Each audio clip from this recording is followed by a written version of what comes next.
How can we trust either of you with our money when both parties got us into this global economic crisis? Well, look, I understand your frustration and your cynicism, because while you've been carrying out your responsibilities, most of the people here, you've got a family budget. If less money's coming in, you end up making cuts. Maybe you don't go out to dinner as much. Maybe you put off buying a new car. That's not what happens in Washington. And you're right, there's a lot of blame to go around. But I think it's important just to remember a little bit of history.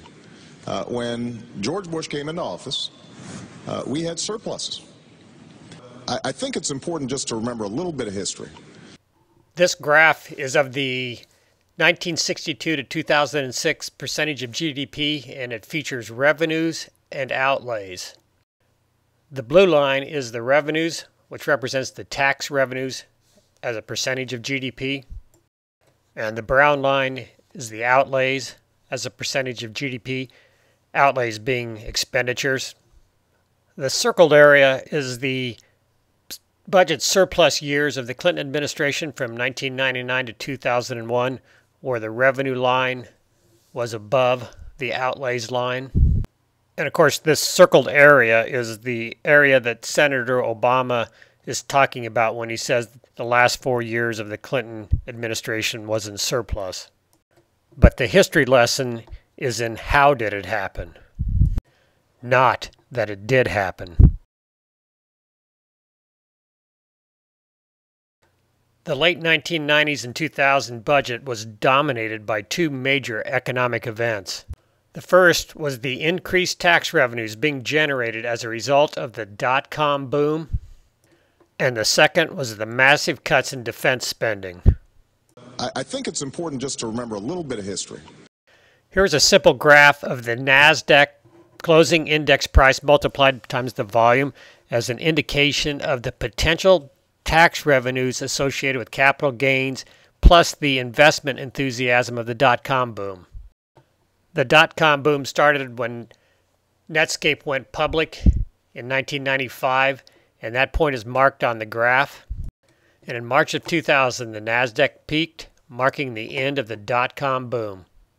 Returning to the graph of the 1962 to 2006 percentage of GDP and focusing on the revenues, here is a graph of only the revenue lines with an indication of when Netscape went public, marking the beginning of the dot-com boom, and when NASDAQ peaked and started down, marking the end of the dot-com boom. The other important factor of the late 1990s was the massive amount of capital investment being put into the dot-com business and other R&D projects. Here is a graph of the direct foreign investment that was occurring during the late 1990s. The graph highlights the enthusiasm that took place from the time Netscape went public until the peak of the NASDAQ. And then it also highlights the dramatic decline in the investment enthusiasm in this country after 2000. And when you put them all together, you can see how the NASDAQ factor, the revenues as a percentage of GDP, and the direct foreign investment all peaked in the year 2000. And you can see what a dramatic increase there was, and then what a dramatic decline there was after the dot-com boom was over. And the dot-com boom was over before Bill Clinton ever left office. I think it's important just to remember a little bit of history. The other feature of the 1990s budget was the massive cuts in defense spending, part of it being a result of the peace dividend after the Gulf War and the end of the Cold War. Here you see the decline in defense spending that started roughly in 1990 and declined through 2000, where it bottomed as a percentage of GDP in 2000. And the top dash line would be the total spending, which corresponds directly with the decline in defense spending.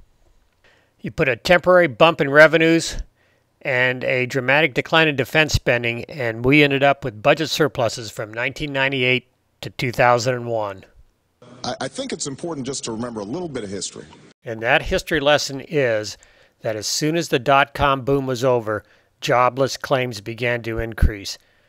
Jobless claims on this graph, as indicated, began to increase in April of 2000, and by March of 2001, the United States was in a recession. The temporary revenue events that occurred during the Clinton temporary economy of the late 1990s was over.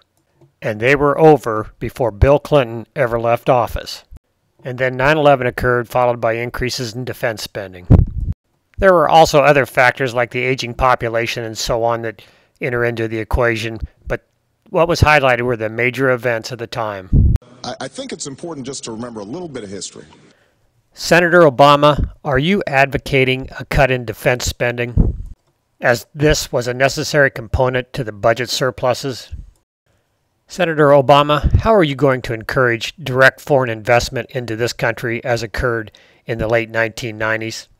Do you really think closing the tax loopholes is the answer to increasing direct foreign investment? But I think it's important just to remember a little bit of history. When George Bush came into office, we had surpluses.